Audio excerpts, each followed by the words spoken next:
Dios te bendiga, Dios te guarde en esta preciosa tarde. Y algo bien interesante que nosotros usualmente son reflexiones, pero queremos darle un tono distinto a una entrevista de alguien, mi amada esposa, que lleva ¿cuántos años en el Evangelio, nena? Gracias, más de 30. Se ve jovencita, pero lleva más de 30.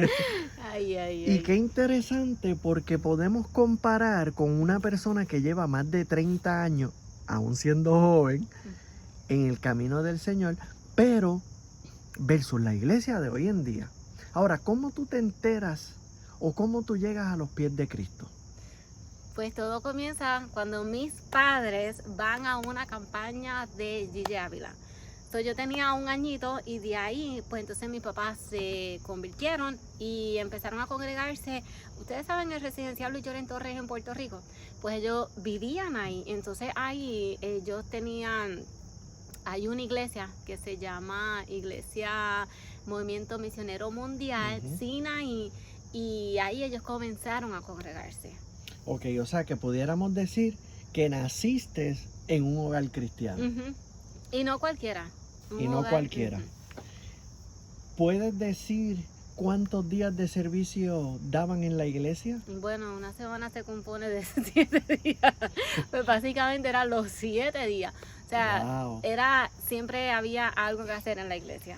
¿Consideras que fue abusivo? ¿O viéndolo desde ahora? Bueno, cuando yo estaba en esa edad, yo decía, wow, que muchos días tenemos que ir para la iglesia, toda la iglesia. Pero ahora yo entiendo que si no hubiese sido por esa iglesia, no tuviese la base que tengo ahora en el Señor. O sea, que tú piensas que para que una iglesia sea sólida, tiene que constantemente...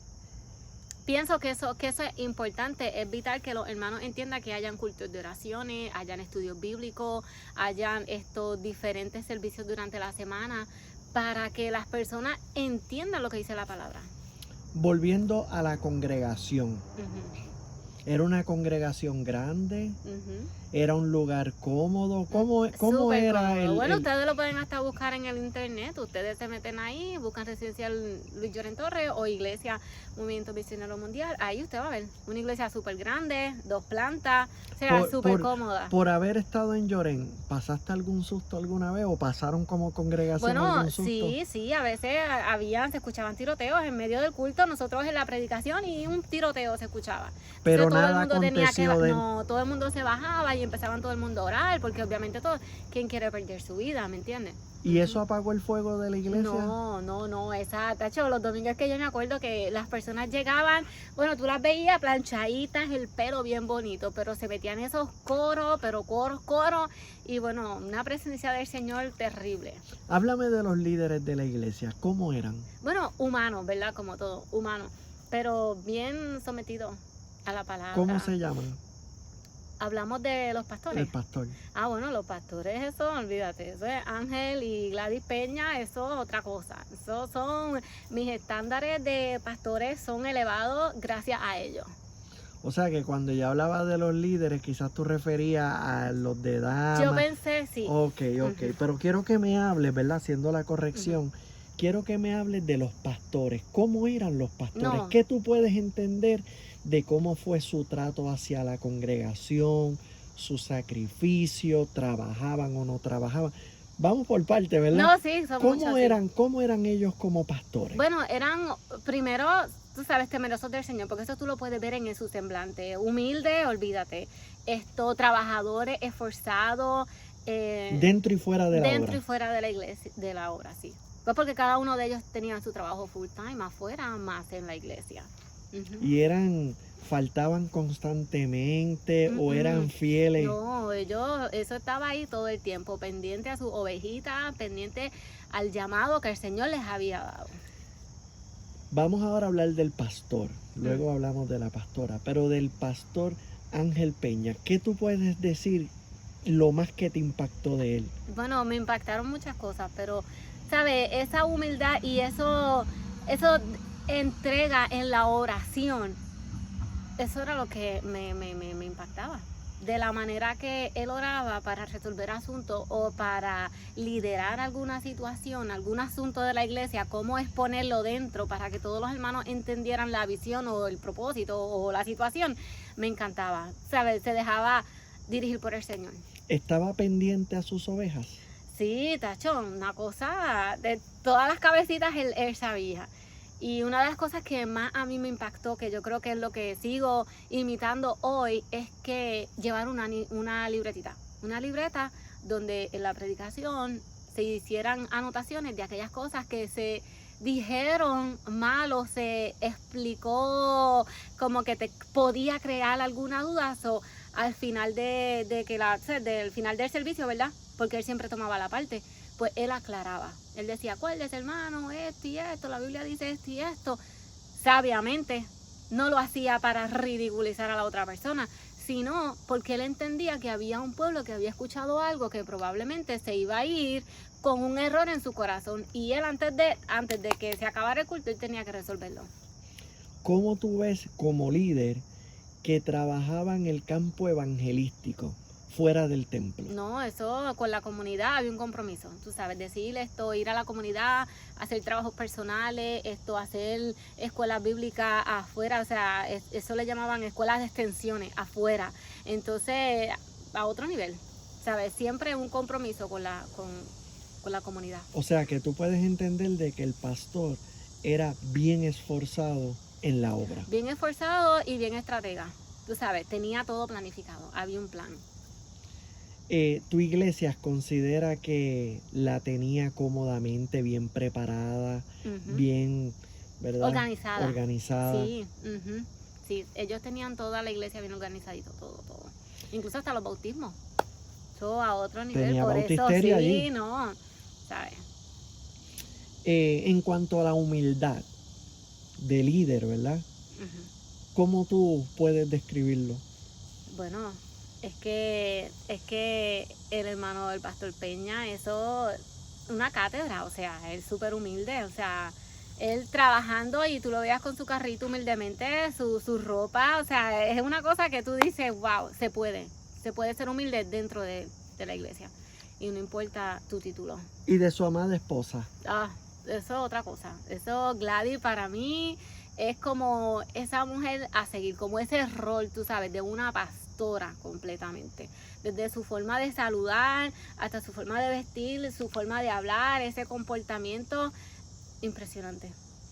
¿Cómo tú crees que ellos manejaban, verdad, dentro de tu conocimiento, algún tipo de situación que tú hayas tenido o si alguna vez te llevaron un consejo o te jalaron para corregirte? ¿Cómo tú crees que ellos manejaban ese asunto? Pues yo pienso que el pastor se encargaba casi siempre de los caballeros y la pastora siempre se encargaba de las damas, tú sabes.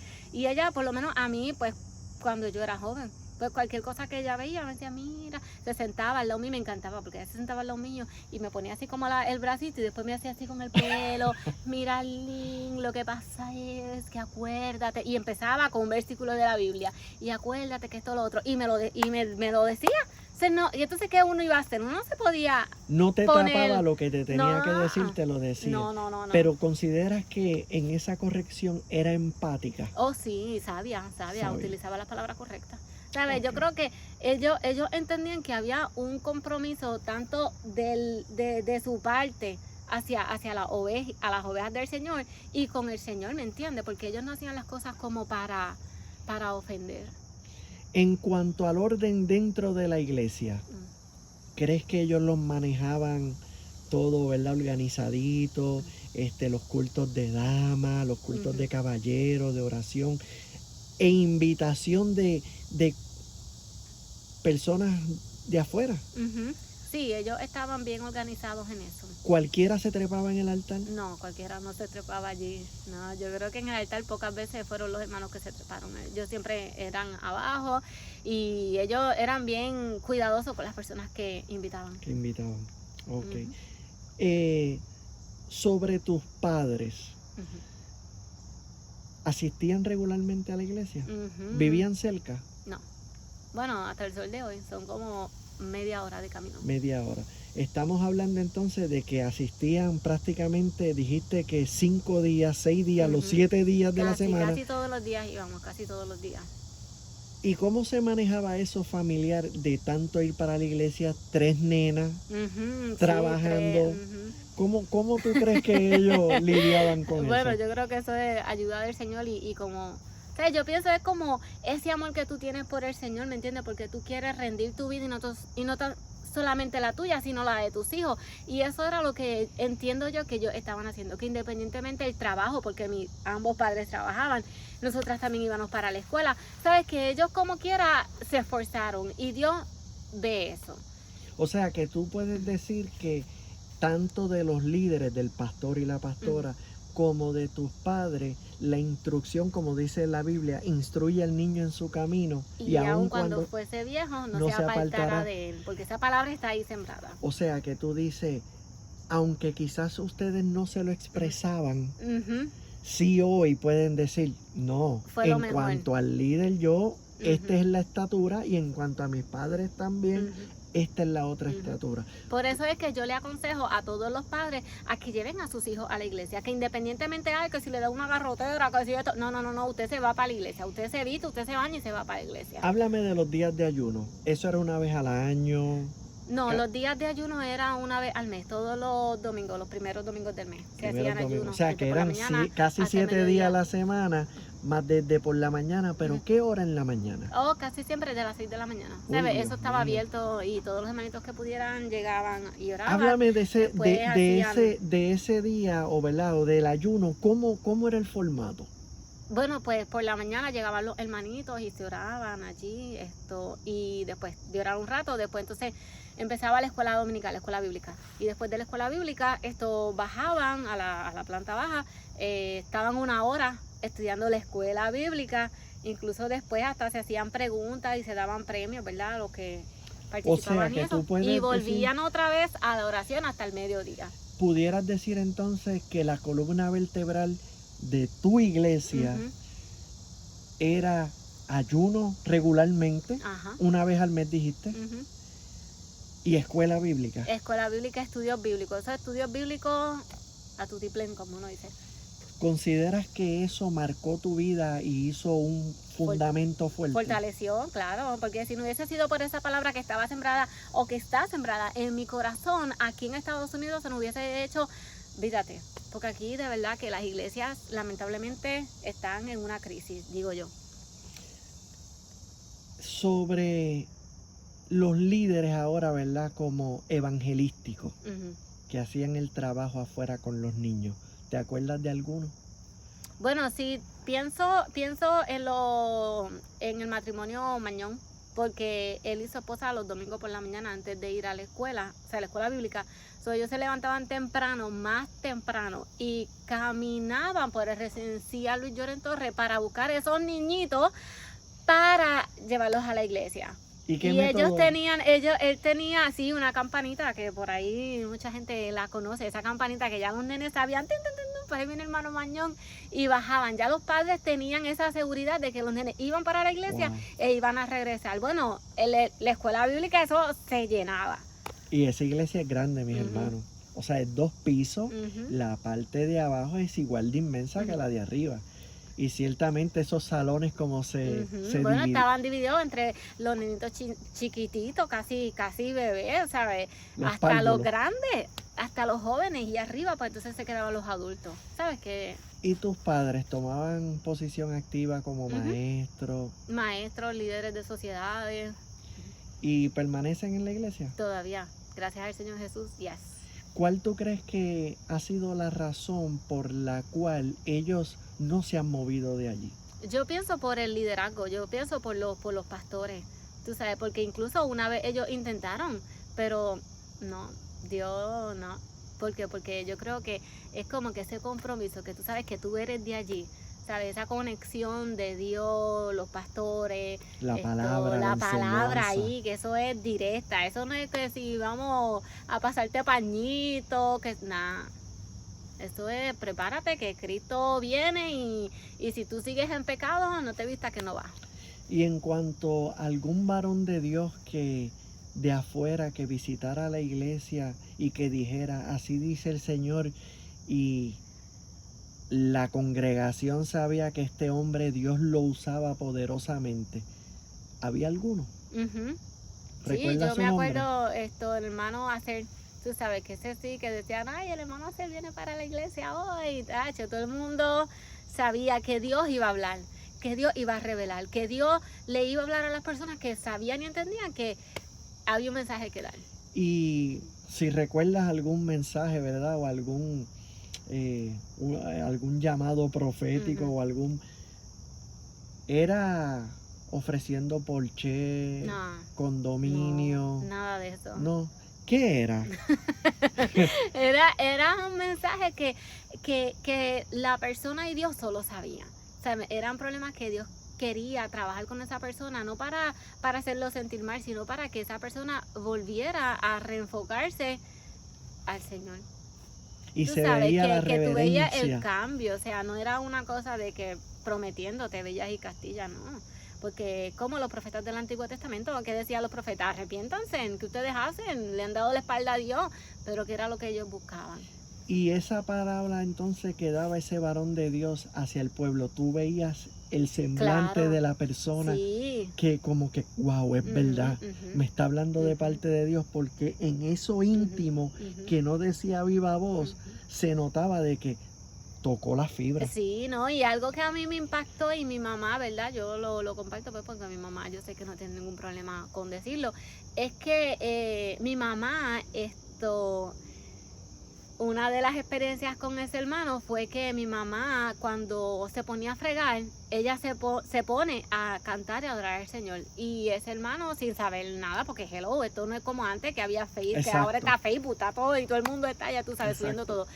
El Señor le habló y le dijo, o sea, le trajo a la memoria eso lo que ella hacía. Y eso a mí me impactó porque nadie lo sabía nada más que Dios y ella. Wow. Y traerlo a través de este hermano, pues yo digo, sabes, realmente cuando Dios te habla, Dios te va a traer algo que nadie sabe. Eso es así. O sea, porque no es lo genérico, es Exacto. algo que Dios y tú saben. Y traerlo así, eso impactó mi vida. Y yo digo, wow, o sea que los hombres de Dios, usados por Dios, te van a revelar cosas que... Sí, porque que es un nosotros secreto. creemos de que Dios sigue hablando. Ujú. Lo que Y pasa lo más interesante es que este hombre nunca decía, ay, llegó el profeta, llegó el profeta, llegó el profeta. No, el siervo de Dios, ¿entiendes? Y Sí. eso demuestra humildad. sí. Y hoy en día yo creo que necesitamos ser más humildes. ¿Cómo, verdad? Ya tenemos una base Ujú, de lo que viviste hace más de 30 años en la iglesia. ujú. Pero ¿qué tú puedes decir? ¿Cómo está el pueblo de Dios, el pueblo lavado por la sangre de Jesús? ¿Cómo está hoy versus los hermanos en aquel entonces? ¿Crees que están falto de algo? ¿Están o han descuidado algo? ¿Han abandonado la responsabilidad de Ujú. asistir al servicio? ¿Qué tú piensas? Yo pienso que se han descuidado, están, como dice la palabra del Señor, muchas veces como durmiendo. Y en el tiempo que estamos viviendo, no debe ser así. ¿Sabes? Han dejado la oración, han dejado el ayuno. O sea, es como una pereza, es como, ay, Dios mío, yo ir a ayunar o yo ir a la oración. Es como una pereza y no debe ser así, porque realmente tú tienes que demostrar un agradecimiento. O sea, eso es necesario. O sea, queremos predicar de Jesús, pero no queremos hacer lo que Jesús hizo. O sea, que fue orar, que fue ayunar, que fue sanar, ir y predicar el evangelio. No lo queremos hacer. ¿Crees que es difícil Yo para digo los no líderes? queremos porque, tú sabes, me añado para no hacer, Claro. tú sabes. ¿Crees que es difícil para los líderes de hoy llevar una congregación? Yo creo que es difícil, pero no es imposible. Porque si Dios los llamó, Dios los va a respaldar. Y si tú tienes el compromiso con el Señor y tú le oras y tú le pides, mira, Dios te va a bendecir y te va a abrir puertas. Con todo el respeto, ¿verdad? Porque hacemos esto para personas que evalúen su caminar Ujú. actual. Pero me has hablado muy bien de tus pastores. Ujú. ¿Ves ese mismo compromiso en los pastores de hoy? Porque hablaste de una vara alta, Ujú. Unos estándares. unos estándares altos. ¿Ves ese mismo compromiso? ¿Y qué les recomendarías? O Bueno, yo estoy orando, yo le estoy pidiendo al Señor que mueva a los líderes, porque ellos tienen una responsabilidad muy grande y las ovejas que están detrás de ellos están viendo lo que ellos están haciendo. Y si ellos no se ponen para su número, Dios los va a llamar a la cuenta. Entonces yo creo que es tiempo de que, ¿sabes qué? De ajustarse la falda y decir, no, yo voy a dar la milla extra. ¿Por qué? Porque los tiempos son malos, los tiempos son difíciles. Y de verdad hay un pueblo que necesita volver, como dice, a la senda antigua. Y yo soy testigo porque yo en el tiempo que perseveré en la iglesia de Llorén, yo recuerdo que esos pastores eran fieles con su asistencia, solamente faltaban una semana al año y era porque se iban de vacaciones merecidas. No, y dejaban todo bien organizado, eso no fue que me voy y atiéndete o que venga otra persona, no, ellos tenían otros líderes que estaban, o sea, ready. ¿Qué pudieras decir o qué consejos le darías a los hermanos de hoy día que se congregan, ¿verdad?, en distintas iglesias, ya que mencionaste que en Estados Unidos pues como que hay una carencia de eso que tú desde tu infancia, bueno, desde tu niñez pudiste ver hasta tu adolescencia y el tiempo que viniste entonces hacia acá? Pero ¿qué tú pudieras decirle a esos hermanos que cuáles son estas características que debieran de buscar para congregarse en un lugar donde congregarse? Que lo que se esté predicando, ellos lo vivan, punto. Que dejen los dobles discursos, tú sabes, que le pidan al Señor que los lleve al lugar correcto para que los dones que ustedes tengan los puedan poner en práctica.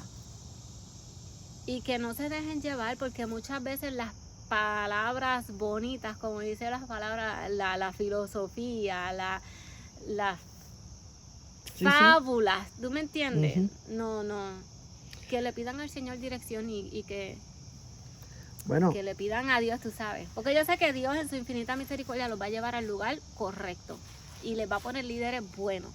Bueno, yo le quiero agradecer a mi amada esposa, ¿verdad?, que este tiempo y su disposición para abrir su corazón delante de todos ustedes. Y es interesante y es importante que nosotros hagamos estos videos para provocar más de esa intención de buscar a Dios, porque honestamente estamos viviendo en unos tiempos difíciles y vamos a ver la acogida de este mensaje. Estamos nuevamente activando YouTube, pero queremos realmente hablar de muchas otras historias que tenemos para compartir con ustedes. Así que mira, dale like, comparte este video, porque yo sé que muchos probablemente se van a sentir identificados. Y aquel que muchas veces es de los que oímos por ahí diciendo, es que las iglesias no son lo mismo esto. Pero mire, hermano, nosotros hemos perseverado hasta hoy. Así es. Podemos identificar que hay carencias, pero no es solamente identificarlo, sino que la Biblia nos aconseja decir, no dejen de congregarse. Así es. Como muchos tienen por costumbre. Perseveren hasta el fin y ese será salvo, porque nosotros tenemos que pelear la buena batalla de la fe. Y te estamos hablando de una muchacha que parece de 20 y pico, pero que lleva más de 30 años en el evangelio, y como te lo dice en una jerga, en un vocabulario que todo el mundo debe de entender. Así que esperemos que esto haya sido de bendición y hasta la próxima. Dios te bendiga, Dios te guarde y recuerda que Jesucristo no tiene la culpa. Dios te bendiga.